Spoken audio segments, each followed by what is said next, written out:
Well, hello everyone. This is Ranger Rob, and welcome to the Ranger Rob Country Living Podcast with our host and panel here. We have Aimee from DragonFly Farms. How are you?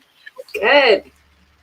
And then we have Dale Wiley from Backyard Prepper. We have no idea what that is yet, but someday we will. Yeah, someday it'll get out there. Yep. And I want to welcome everybody to the show. Today we got a lot of things to talk about. So we're going to go from a little bit of local stuff to a really broad question, and you probably has to do with generational things. And I think stay on board. The first part, if you're outside the area of Crooked River Ranch, we're only going to devote about 5 minutes to it, and then we're going to go into our main subject. So be patient with us. And just to let you know, you can find our show on Spreaker, Spotify, iHeartRadio, several platforms. You can even listen to us on your Echo. So any questions you may have about how to find our podcast, just go down in the description below. If you have a podcast software on your cell phone, all you have to do is type in the search Ranger Rob Country Living Podcast, and you most likely will show up because we're in a lot of libraries. So anyway, we've got that out of the way, and I want to be, first of all, celebrational that we're actually getting some nice weather. Yeah. So last time we were together, because we took last week off, we were still fighting cold weather. So ever since then, we've had a hot spell, and now we're in a kind of comfortable, really nice weather for summer. So I don't know about you guys, but I have a very, very happy garden. Yes. Yeah. It's been great. Got a lot of squash blooms going. Yeah. So before I get going, also I want to make sure that Dale in the future will have some kind of podcast or thing he's working through, so we'll definitely let you know when he has that up. But Aimee, you have a Facebook page now, right? There's a Facebook page for the farm, Instagram, and TikTok. Okay. You have a YouTube channel too. Oh yes, right? that too. Yeah, there you go. We're So, gonna that keep platform. teamwork. Yeah, so she's really come along. You actually just got some of that built just recently, so it's looking really good. Some of her videos are very cute and charming to watch, and definitely child friendly. So anyway, we get a chance, look up DragonFly Farms on YouTube, and you'll check some of her new videos out. They're really nice. So anyway, I want to make sure that we keep in touch with all the projects you guys are doing too. Now for us, I also want to update on for you guys. Jack, by the way, welcome. And Hi Jack. Mintmon, I'm not sure if that's the way I said that right, but welcome to the show. I want to just let you know on our particular channel, we're getting ready to have a estate sale here, which will be quite interesting because we've been haunted by an estate here, and so we need to clear out things like that. So so some of our videos are going to be shifting gears into that. Also, I think I got something interesting here. We'll take care of that. Yeah. So done deal. There you go. Just distracted. Sorry. That other one might have. That other one might have. By the way, I I thought I saw a squirrel in my garden, but it turns out I think I got one of those. What do you call those, marmots or something running around my Rock property? Oh God, Rock they'll eat pounds of stuff. Yeah, well, maybe so far I haven't had any problem.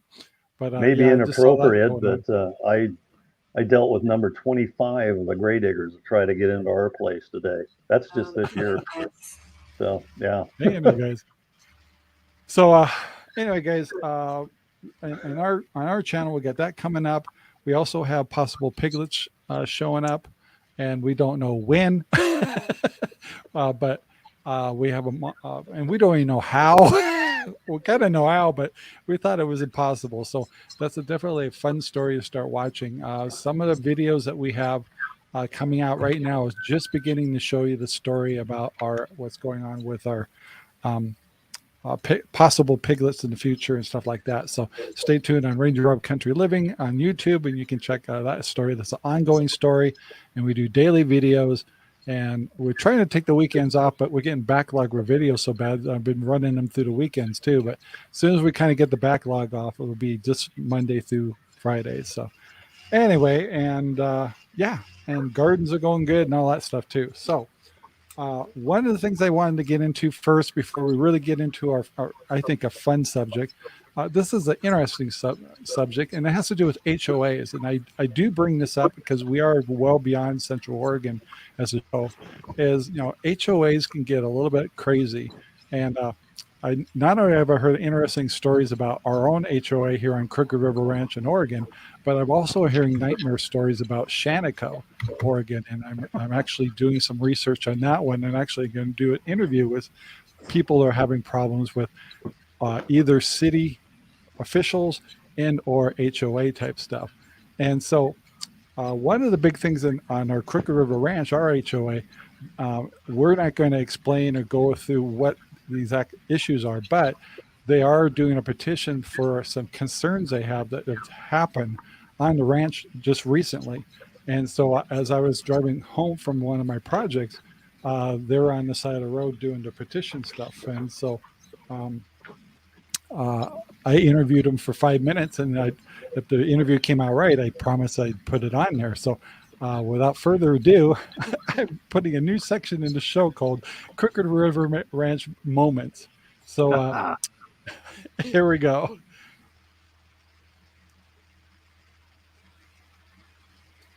I think. Come on. With our administration HOA, so I'm going to be interviewing a gentleman here in a minute to tell me a little bit of what's going on and what they kind of like to ask us to do as residents on Crooked River Ranch. And this is a way to do it, peaceful, showing your causes, and they want people to be informed of what's going on, because there's been a little overreach going on, and I have a gentleman here I'm going to interview in a second. So, all right, guys. So, what's your first name? It's Kevin. Kevin, and you are part of the Ranch Matters group? No. I'm just a resident of the ranch. I'm just kind of seeing the way the board of directors and the homeowners association has been operating, and kind of decided we probably should get a little bit involved in trying to slow them down a little bit and maybe make it so that everybody out here has a voice. Yes, and on Ranger Rob, you guys see us doing our podcast and stuff like that, and we talk about community, and this is what community is all about. This is a peaceful a way for people communicating, saying they want to give our opinion on things. And there's some so what's this resolution thing all about? Well, there's been quite a bit of stuff going back and forth, and I've only lived here for about 2 years now. And so a lot of history that I probably shouldn't get into. There'd be others that would be better at telling you that. But yeah, but the newer thing really that really got everybody fired up was this rodeo project. Yeah. And I personally love rodeos. Nothing about my fighting it has anything to do with not even wanting a rodeo at Crooked River Ranch. It just seemed like it was very rushed and very poorly planned. Yeah. And they didn't get the right equipment. They tried to sneak it past everybody without, letting anybody talk about it. And so the resolutions I think they may have come mostly from that last board meeting where some people kind of got a little fired up on both sides, board members as well. And so they're pretty draconian, and we actually have some things in writing from board members basically stating where they don't have to follow their own rules, and they've said that. Wow. I believe it was on one of the Better Chat or something like that, but my wife has it, so at some point we'll find out. Guys, before I go much farther, I want to make sure that you get educated and go to CRR Matters is the journalist side of things here on the ranch. CRR Ranch Matters, I think. CRR Ranch Matters. So, and get educated on what they're concerned about. But they put out these resolutions that my understanding is pretty much to control us, the people of the community, questioning what they're doing. And that's wrong from all aspects. That's not what United States is all about. So these guys are just sitting up, you're setting up a petition, right? Yeah, we're setting up a petition basically just talking about how draconian these are. The wording in them basically makes it so they even go so far as to say that anything that annoys them, they can, fine us for, which is ridiculous. I'm sorry, but it is a tough job, I'm sure, to be a board member, but you kind of know what you're getting into when you volunteer. And this is a very large place with a lot of differing opinions, and sometimes it's just about feeling like you're represented and not just shot down and treated with disrespect. Yeah. And these guys just kind of get their pet projects going to the point even where there's some question of some shady stuff. Yeah. So in your opinion, what are some of the things on the ranch that we should be doing as residents? Well, it'd be great if we could get more people to kind of speak up, maybe kind of pay attention to what's going on a little bit more. If I'm being honest, we just happened to hear something about this flag issue right after we moved in a couple years ago, where what we ended up hearing was, oh yeah, if you have a Black Lives Matter flag, that's great, but if you have any other kind of political flag or any other flag, then you're going to get fined, or it has to be tiny or whatever it was. And so we just don't really like that, so we went and took listened mostly. Yeah. And then my wife kind of spoke up a little bit, and they really treated her like crap. And so after that, she got really involved, and she has cancer really badly, and it's a rough life for her, but she has her mind is good, her body is a little frail, so she has a lot of time to research, and this guy's kind of bit off more than they can chew with her. So she's been working on this quite a bit.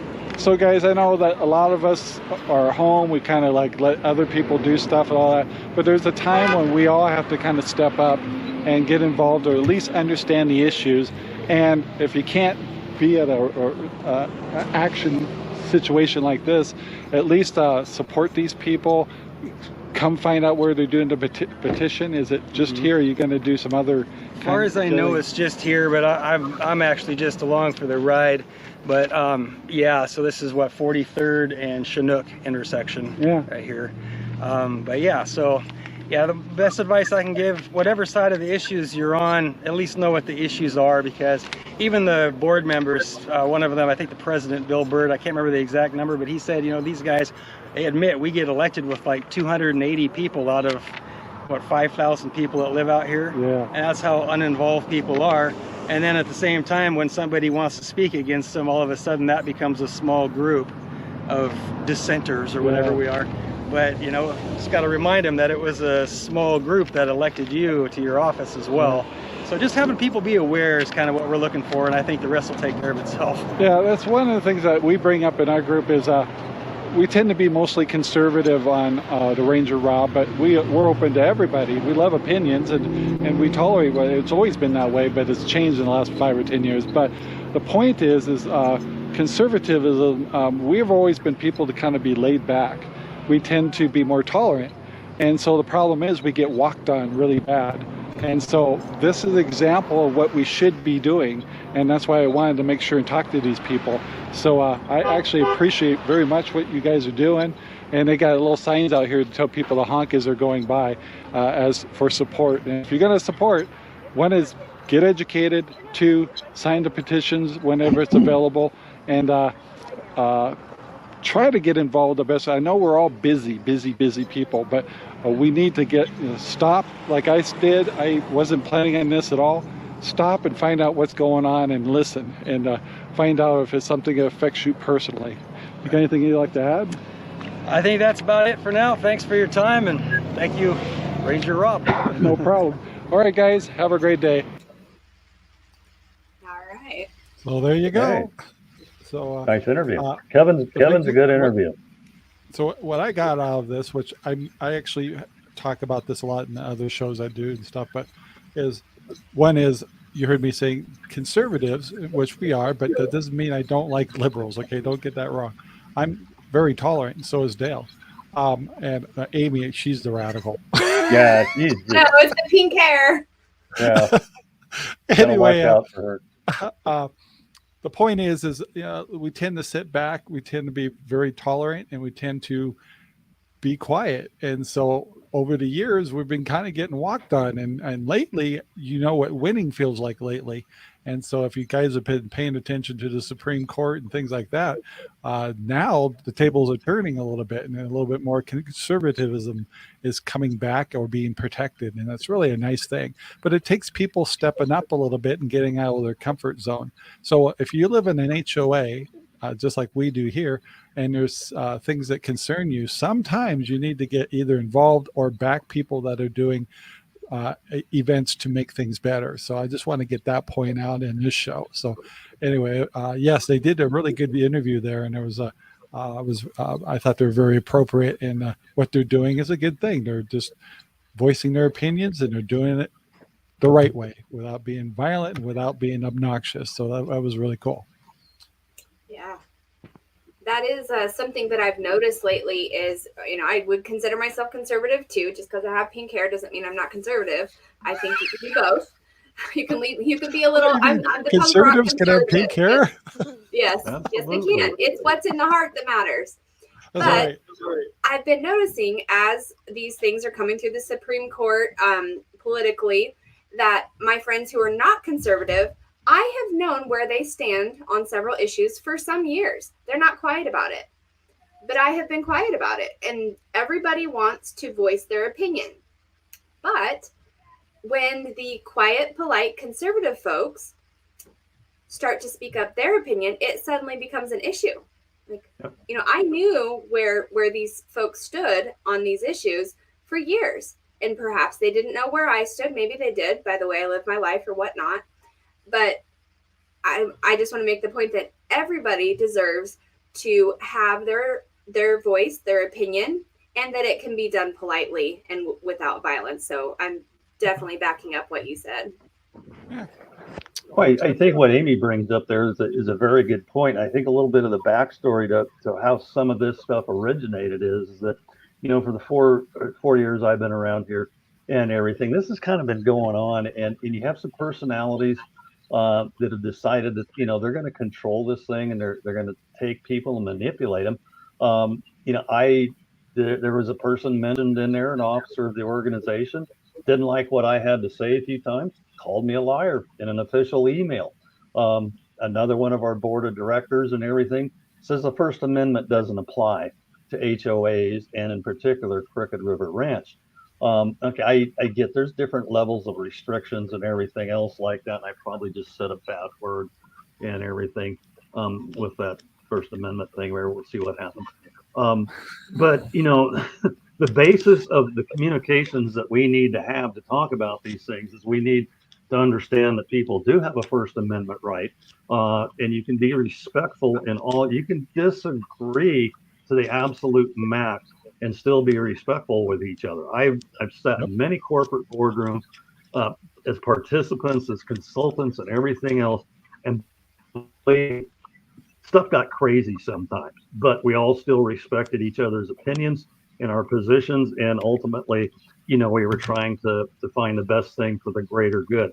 So there's some ground to make up. We've got to realize that people, when you say First Amendment doesn't apply, and you want to call me a liar, and I'm not, I can prove it, and everything else, then we've got some communications. We gotta work this communication problem out before we can get down to the gist of the matter and everything. And that just hasn't been able to happen. And I think that's where a lot of this is going with what they're doing. Yeah, I think what we're doing here is a start. We're just absolutely airing our stuff, and basically what we're really telling people to do is you got to do your own homework and be accountable for yourself. So find out what the issues are.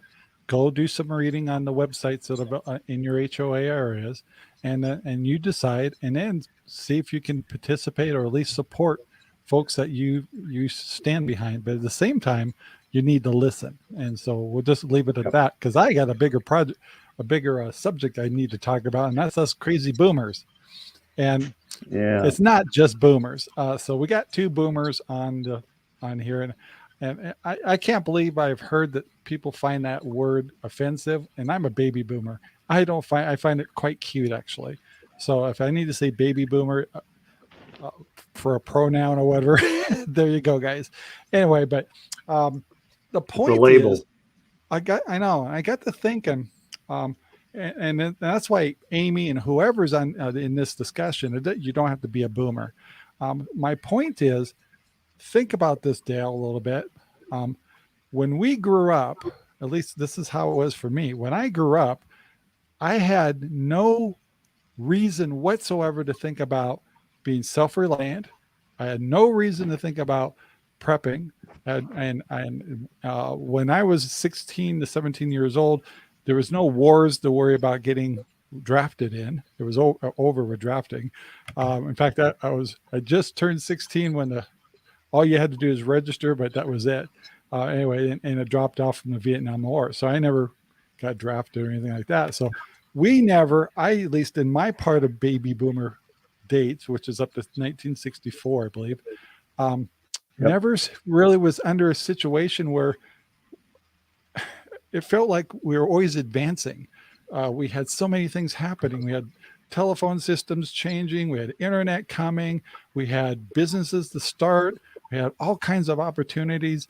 All we thought about was building our houses, the American dream, getting the job you want, creating the company you wanted to do, whatever.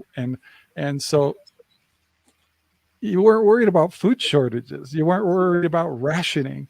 We didn't have any of that as a baby boomer, really. All we heard was a little bit of that noise from our grandparents and our parents.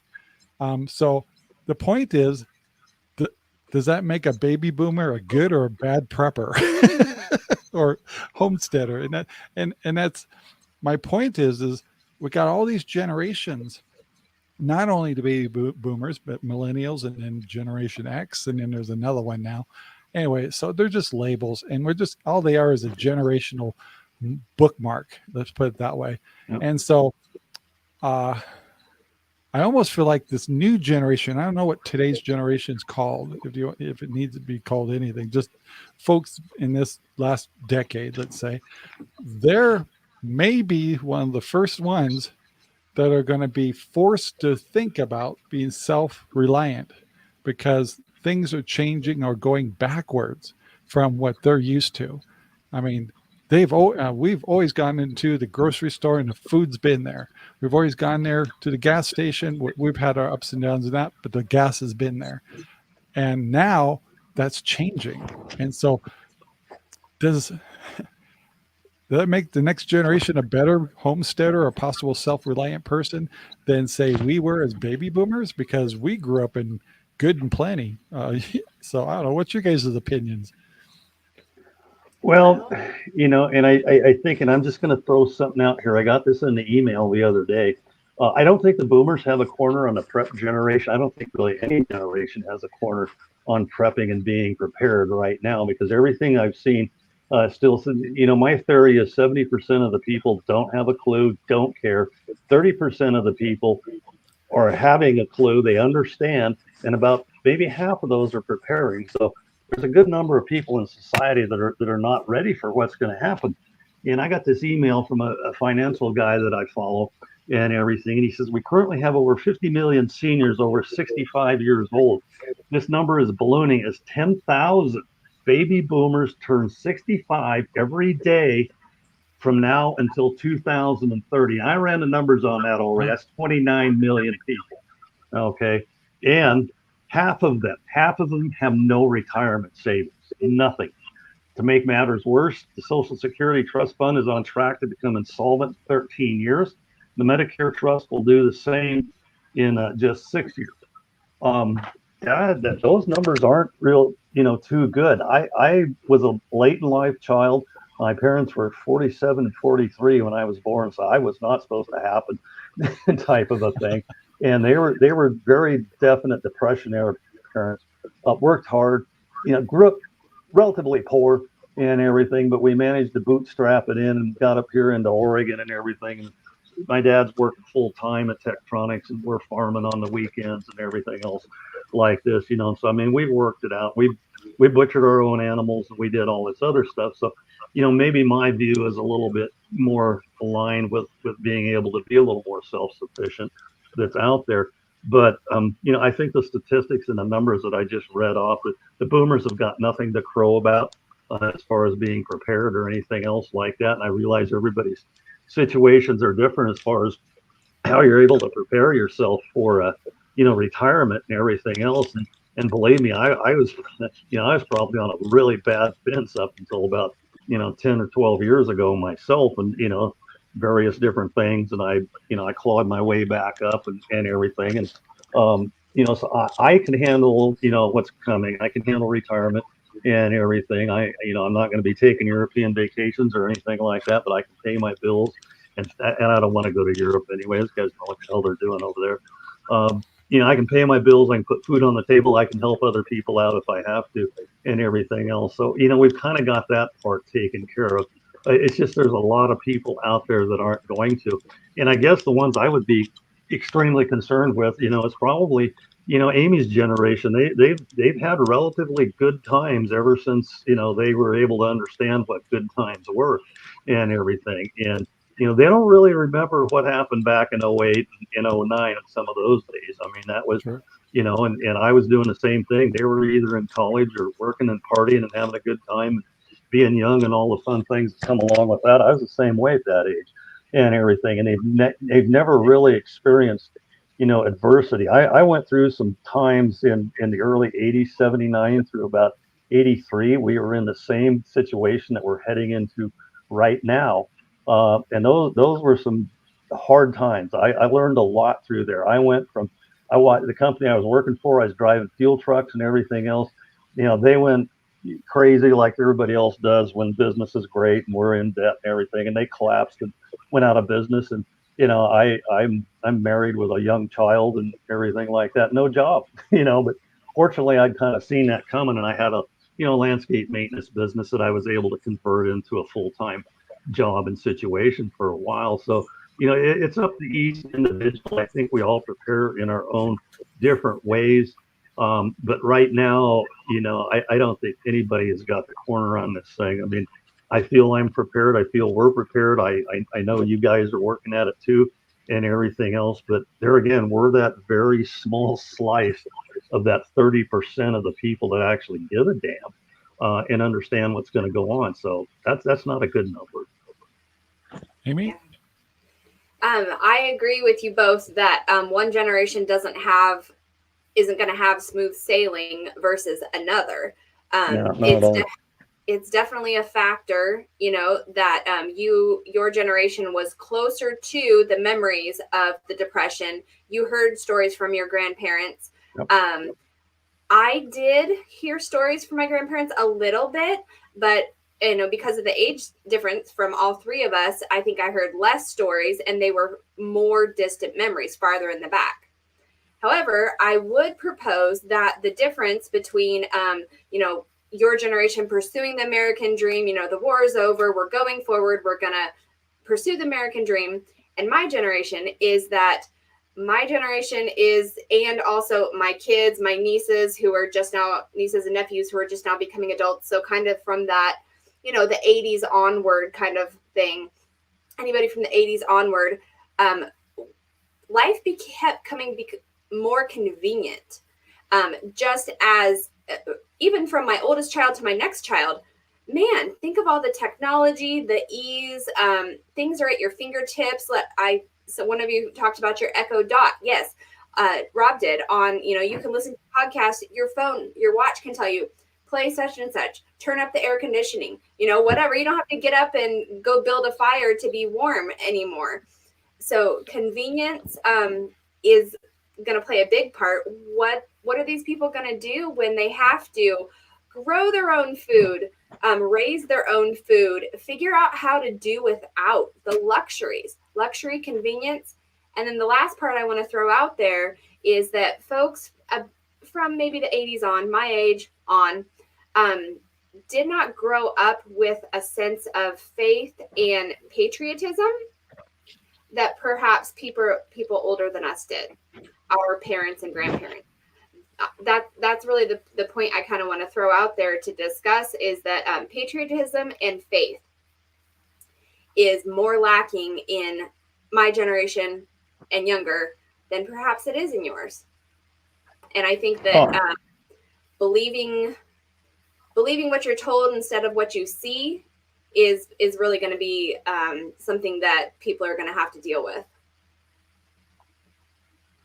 Good perspective. Absolutely. Yeah, absolutely. I mean, people basically, I mean, I've got tons of memes because I like using memes on social media because the algorithms can't bite me and everything. And there's, I mean, there's several of them that clearly illustrate, the power of the media to convince people what to believe and everything, and there again, overall, and there again, I'm a small slice. My family, 3 Marine Corps combat veterans and my boys and everything like that.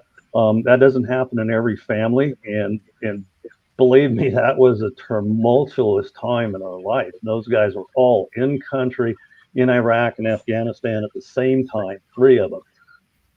And it just wasn't, a fun time, and it really shaped how they did. I mean, they finished their service and everything, and they took their GI Bills. Every one of them went out and either got a journeyman level trade certification or 2 master's degrees out of it, everything like that. So, I mean, they've got that there. And Amy brought the point up that people are going to have to learn how to, do their own food and everything else. And this is a project that I'm working on right now to hopefully help a lot of people understand that you're only going to be able, in a good situation, you're only going to be able to provide 50% of your proteins, maybe somewhere in the same range, 60-70% of your vegetables and your fruit, and you're only going to be able to grow less than half of that in everything. So you've got to come up with a different plan as to how you're going to stock your cupboards and everything else like that. So there's different levels of this prepping, and it kind of gets to me sometimes because so many rabbit holes you end up going down in this thing, and there's so many differences in how each one of us individually and our families are and everything, that you're going to have a different pathway to this semi-self-sufficiency or prepping type of a thing. And without the community that you see here on the Ranger Rob Country Living channel, it's not going to be an easy pathway for a lot of people, because there are a lot of people that are going to be completely without resource. And by resource, I mean knowledge, food, whatever else you need to have a good life and everything. And so the learning curve is going to be real steep, and it's not going to be an easy one. And for one thing, I would hope that maybe it'll bring the generations together just a little bit more and understand that we've got a common goal, that we've got to feed and survive through this basic shit show that we're headed into and everything. And that's gonna take some kind of teamwork and everything else, because otherwise you're just going to be out here floundering around, and it's not going to be good. So the boomers catch the blame. The boomers are fixing to take a whole lot of money out of the investment markets and everything over that next time period. Over the next, I'll be 65 in August. The average life expectancy is 76.8, I think, in the United States. And so if you look at the actuaries and everything, they say I'll be around at least another 13 years. If I end up going somewhere before that time, then it works out better for, the money situation for everybody else. But understanding where you're heading and having a plan is going to be key. And myself, I feel a lot more confident now than I was a year ago, or even a couple of months ago, that we are on the right path to this, and just have to be ready to make adjustments along the way. I think one of the things I get a kick out of is watching the new generation. Like we've watched a lot of homestead channels. A lot of real popular ones are actually pretty young people with kids that are pretty young. So that's putting them in their 30s and 40s. So it's really interesting to see how hungry they are to reach back and find history when it comes to recipes, ideas, how to preserve food, how to keep food. What if they don't and they ask the question, well, what if I lose my power? How do I make a root cellar? How do I do all these things? So it's so kind of neat to see that so many young people are looking back and finding out, like, well, for thousands of years, people have gotten by, so they must have had a way to do it. So it is very fascinating to watch some of these younger homestead channels go in that capacity. The other thing I want to bring up about homestead channels, by the way, so there's some bigger ones. This is starting, and I'm starting to see the pattern, but okay, I know where you're going. Roots and Refuge, if you watch Melissa Norris, a couple of other ones, you see they're actually gone over the top, and they're also starting to invest into very expensive endeavors. And it all looks really cool. It all looks really nice, but I know there's possibly millions of dollars involved in each scenario that they're involved in. And I know they're driven by their YouTube channel. So they're doing things. I don't think they're making decisions based on what's good judgment as it is what makes good content and good YouTube channel. What happens when YouTube says we're done? I've seen that happen. So I urge people that are watching the big channels and see them growing and buying more property and expanding their stuff.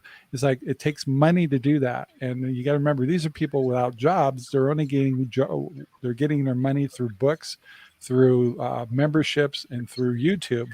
And I can guarantee you, because I was part of the time when Google changed everything with AdSense, and I got burned really bad back in 2007. They can just come along and say, we're not going to do monetary with our videos anymore. We're just done with it. And just overnight. And it will devastate tons of channels and tons of people because they didn't diversify enough. So anyway, I get concerned about watching too big a channel. So when you are doing this homework and stuff, I always like to suggest look for the medium-sized homesteads where you kind of get more of a reality check. And you also see that they're not using the best equipment. They're not using the best tractors that were given to them for a sponsorship, things like that. That's been kind of bugging me lately. I don't know why, but some of the big channels I really enjoyed watching. The only their heads out of the clouds is the one called Living Traditions. They don't seem to be going over the top. They seem to be knowing that they expanded, but at the same time downsized on other things, and they look like they're using a lot of common sense. But lately I've been seeing some of common sense of homesteading cannot be based on your media standings. And so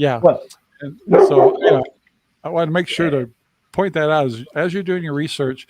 Find all levels of homesteaders, and yes, those people up with those big channels are putting out some really good content, and they are making good DIY videos and stuff, and I commend them for that. And I watch a lot of their stuff too, but also I shake my head a lot, going, how in the heck could this guy suddenly the next day have a new Kubota tractor, and how come he suddenly has, I just been given these things that are just insane, and it's like that's not homesteading. What you do, go ahead. You look at his subscriber count and his views, and that'll tell you how you end up with this type of stuff. And I mean, I guess those of us that watch a lot of YouTube and do these kinds of things are kind of reaching these same conclusions, because I probably in the last 10 days I've taken Rob's approach to this thing, and I used to watch a bunch of these people. And it finally just got to the point you're not really providing me, with a value anymore. I'm probably a little bit more experienced than your average viewer that you have. But right now, these guys are throwing out clickbait and they're getting views and they're making some money. There's some slick ones out there and everything. And they're just, and you watch them and it's really, when you're done, it's like, what are my takeaways here? Am I taking something away from this, or did this guy just get me all jacked up and worried that, something's going to happen? Because they've got to keep you coming back. And so I've really kind of cut back on the ones, mainly because I'm an arrogant old boomer and I don't think I need to learn anything or as much as, that I used to, type of thing. But I want to see some value for what I see out there, and I'm not seeing it. So I'm like Rob. She's kind of doing our preservation, type of thing. And so she's digging down into some of these YouTube channels pretty deep. And she's the same way. We're going to find people that are going to give us content and show us what to do and just not worry about scaring us. We're well aware of what our problems are and everything like that. I don't need, somebody to try and get me more jacked up about it, because all that's going to do is get you emotional, and you make bad decisions when you get too emotional about something. So that's definitely what I've seen. Don't waste a lot of time chasing some of these channels. Find a couple of good ones and run with them, like the Ranger Rob Country Living channel. Well, and DragonFly, and there's a whole bunch of channels that are got more viewers than we Absolutely. got, and it's like I really enjoy them. There's some good ones, and you got to search harder for them because one of the things that's really been bothering me is I was kind of watching the Homesteaders of America, and they're advertising that they're going to have a get together, and they're showing all the people that are going to be talking at the show. It's always the same people. It's always Justin Rhodes. It's always Salatin. It's always Melissa Norris. It's always the same clique. And so you don't see that clique being broken out. You got this little thing going amongst themselves to kind of keep generating themselves because they're all pushing books and things like that. I understand that. That's marketing. That's capitalism at its best.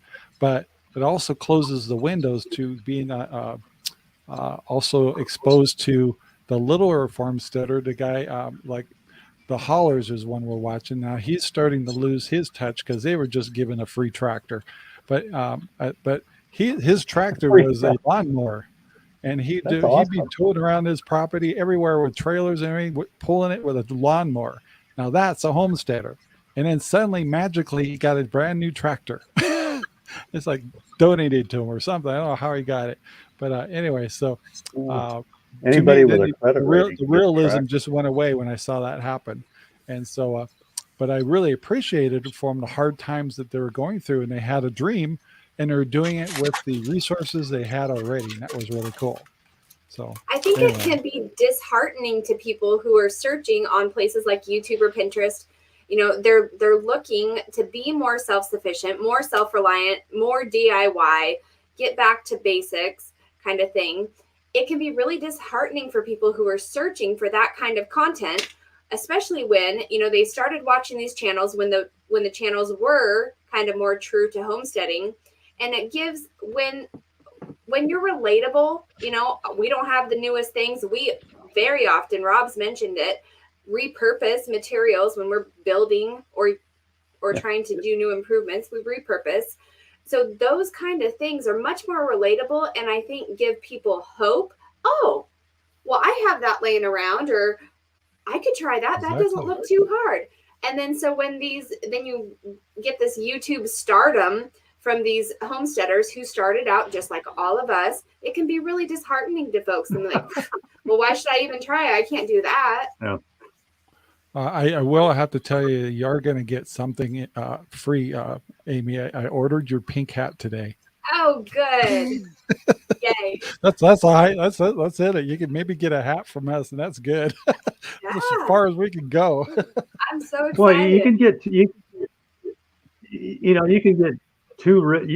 tied up in YouTube, and you can waste a hell of a lot of time looking at stuff that you don't really need to, you know, look at and follow just based upon the emotional appeal of it and everything. And you know, I found my advice and my research sources, and I stick with them, but they're still the same way. They're still generating this. If they don't keep, you know, in media production, and Rob will vouch for this, is a huge time commitment. You know, I mean, I think we all know that. We've all done media and everything like that. It's a huge time commitment in order to put this together. So are we actually prepping while we're doing this? You know, there's those of us that are, and then there's some that are not. And there's some of these guys, and I mean, you can throw out some of the big names that if you're looking at prepping channels and everything else, these guys, you know, these guys are making hundreds of thousands of dollars off of this stuff. And because they've got some huge numbers and everything. And so you gotta keep feeding that hydra-headed monster, because if you don't, then, you know, your numbers are going to drop, and then correspondingly your money's going to start dropping off. And so, you know, we're kind of a little bit more down to earth, you know, type in our situation here, you know, to what we're doing. We're actually hands-on and everything big time. And you have to be, and I guess being adaptive, you know, and Amy certainly learned lessons about being adaptive over the last couple of weeks with everything that's went on at your farm. You know, it's just not a matter of, you know, something like that's going to happen. It's just, you know, when, and, you know, hopefully not too many times and everything else, so that you can adapt to that type of stuff. Because, you know, the rest of them, you know, it's a flash and dash type of a thing. And so, you know, I encourage people to look around and find something. You'll know it when you look at it. If it feels good and you're going to get something out of it, it's of value, then it's probably worth it. If not, then you better put that tablet down and go, re-inventory your preps or something like that, because that's a much better use of your time. So before we go much farther, there's one thing I forgot to say at the beginning of the show. What is people that watch us or people that just discover a show, maybe you have a homestead or maybe you have something or you're working your way to one, and it doesn't, homestead can look totally different from one to the other. So it doesn't have to look like mine. It doesn't have to look like Amy's. It doesn't have to look like what Dale's been doing.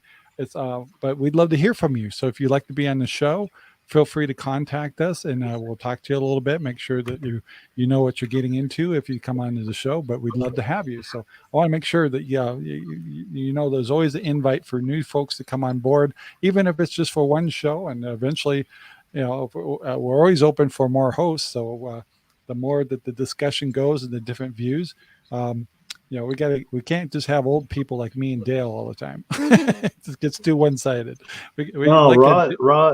Rob needs to start running some different hosts through here and see what happens with the numbers. And if the numbers go up when he's got more Amy and less Rob and Dale, and bring some other people in, then we gotta look at some programming changes here. We gotta follow the algorithm. But I did want to bring up a couple subjects that I was perturbed about or are coming up. And I do have notes. Good. So yesterday, I was scammed. I mean, I felt like totally scammed. I was in town, and if you guys are watching my videos, you're probably all going, Rob's hair is getting a little long. He's getting a little scraggly. Well, so usually I try to have Sherry cut my hair because it's a very simple job. It's a number 2 blade, buzz, and it's done. But I thought, well, I'm going to stop at the place where I used to have a business in Redmond. And I used to always get my hair cut there. So I get in there. It's kind of a new gal in there. And I only had to wait a short time. I sit down and getting a buzz, and she's really nice, and the whole works buzz. Really short though. Kind of missed a couple of little things old guys like us are looking for, like you forgot my eyebrows and things like that, And it did a little bit of the shave thing on the side. That was cool. And then I got all done, and I said, well, what do I owe you? And she said, and I hope, Dale, you're sitting down. She said $25. Now, I don't know about you for haircuts, but I haven't paid $25 for a buzz cut like mine in years. And I was floored. I could not believe it. And of course, I didn't ask ahead of time, so it's my own fault. So I feel like I was scammed in a sense. I kind of like, it wasn't even on the wall. Anyway, because usually for people like us, a haircut's like $15 to $17. Go ahead. That price for a haircut, explains why there's so many ratty-looking old men out here running around with hair that they need a haircut and everything for. I mean, I used to pay $20 back in the valley and everything, and I come over, when we moved over here, it's like I don't want to find another barber or anything like that. And so I, Diane got a set of clippers at Vine Martin. As you can see, there's not a hell of a lot of styling involved with my hair. I got the same scenario. Nothing. Yeah, cut her down, man. Cut her down close. It took cut 10 her down close and everything. And well, the gal that was doing my hair back in the valley. Yeah, and she's got, well. Go ahead. I'm sorry. She's got to cut a lot of heads. She's got to cut a lot of heads to make a living in there and everything, because those, the little barbershops are not cheap and everything like that.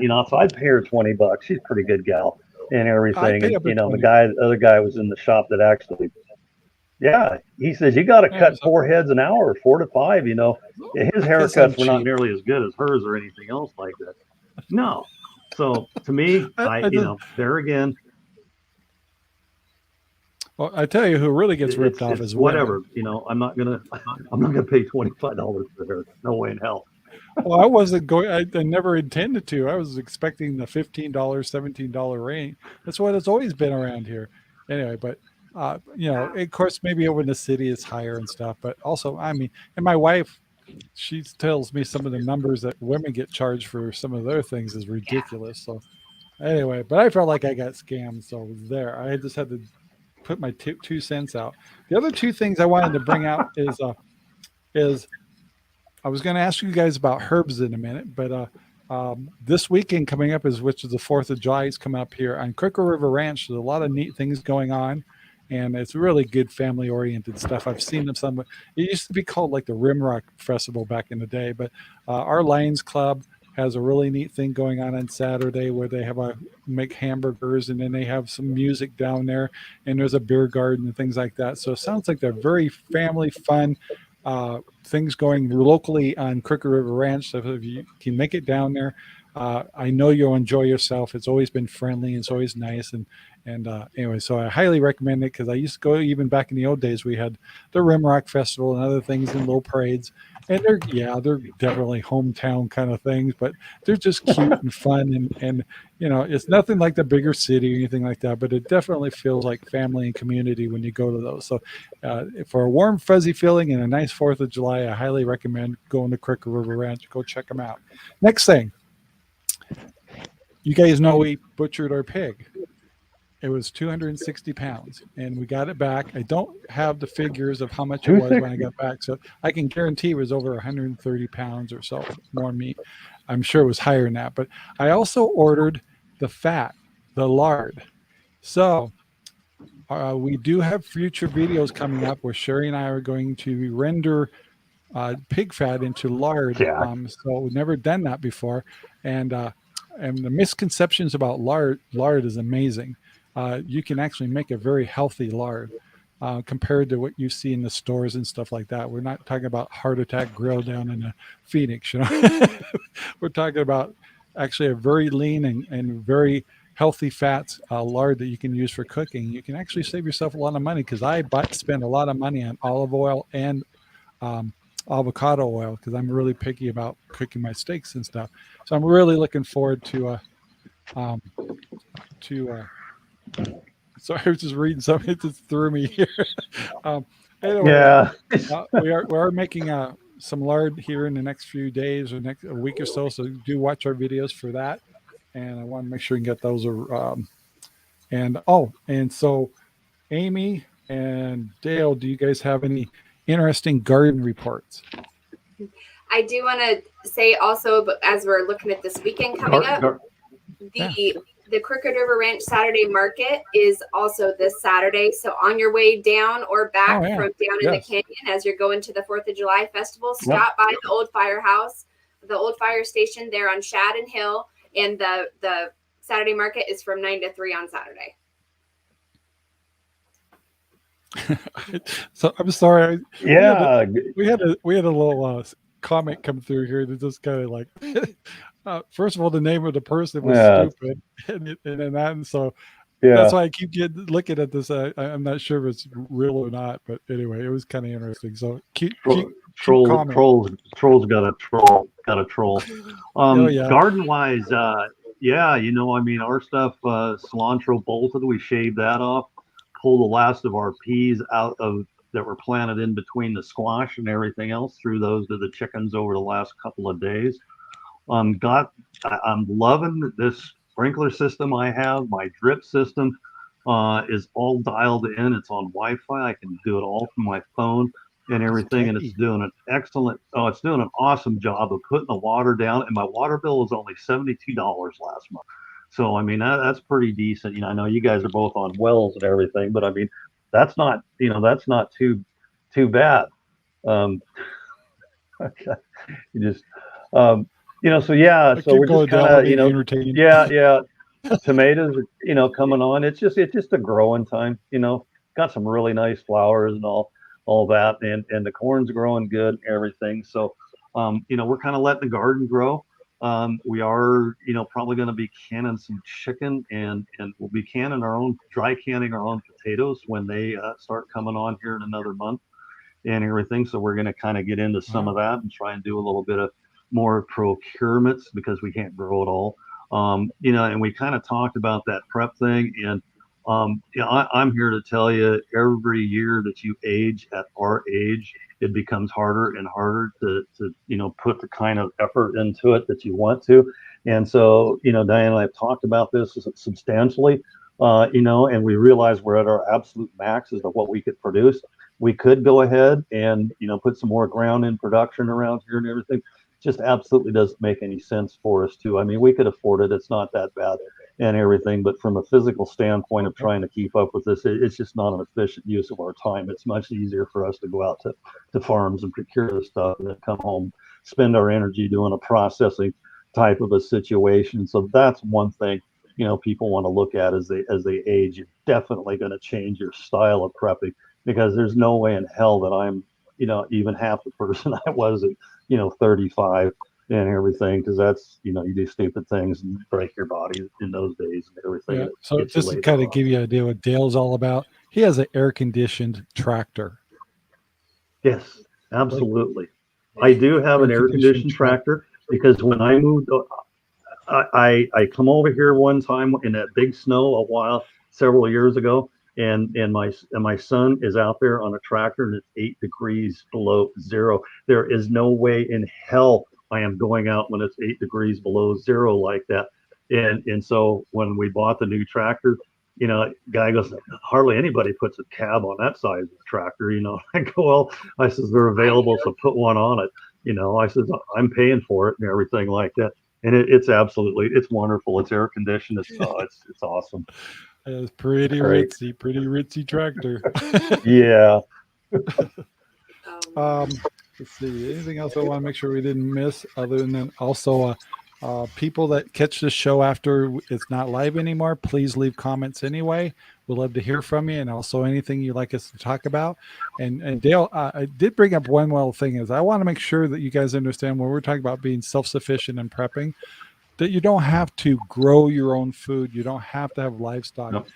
It's different for everybody. And we're trying to reach people in the cities. Cities, you know, build up your canned goods, build up your things that you can, and maybe do a couple little things off the porch, like lettuce or something simple. But we know you can't grow that much food. None of us can. So just go what you can, what your budget can handle. Buy extra can of this, a little can of that, a little bit of Spam, a little bit of something else, you know, whatever, extra pasta. All those things are important. So please don't get the wrong idea that we are trying to convert anybody to go buy property and have to do pigs or cows or any of that stuff. It's just not feasible for a lot of people. So, yeah, and be careful, guys. We're getting close to the end of the show, and I don't think I've forgotten anything. Amy, you got anything special going on? Well, it really resonates with me when both of you say, you know, we can't do everything. It kind of feels this year like we have bit off more than we can chew. You know, we're in the process of building a house. The deadline for it to be done was 6/18, which it is now 6/30.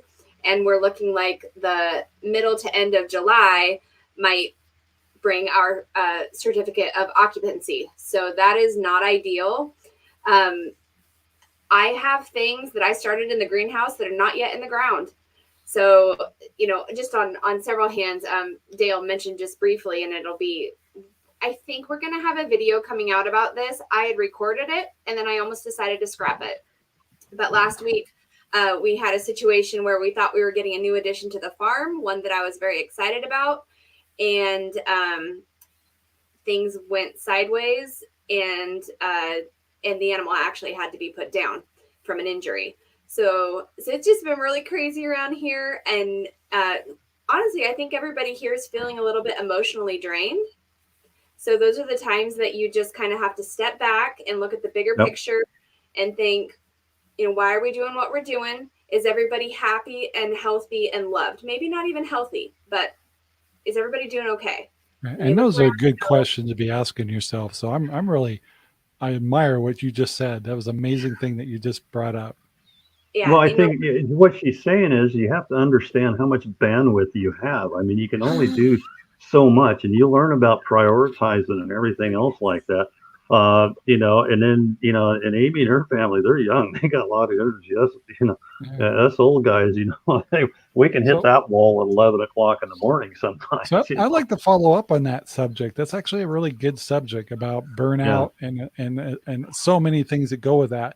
I can tell you stories of things that we've tackled here, and we're going, let's go the other direction.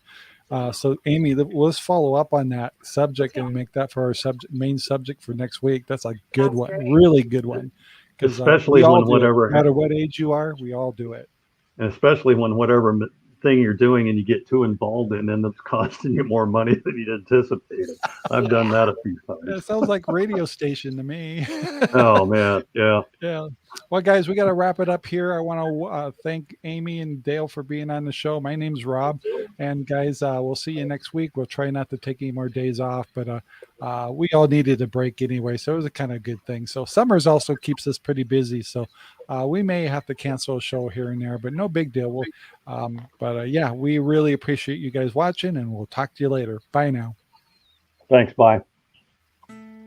Thank you very much for watching our video. Please take the time to like, subscribe, and share our videos all over the whole wide world. Thanks.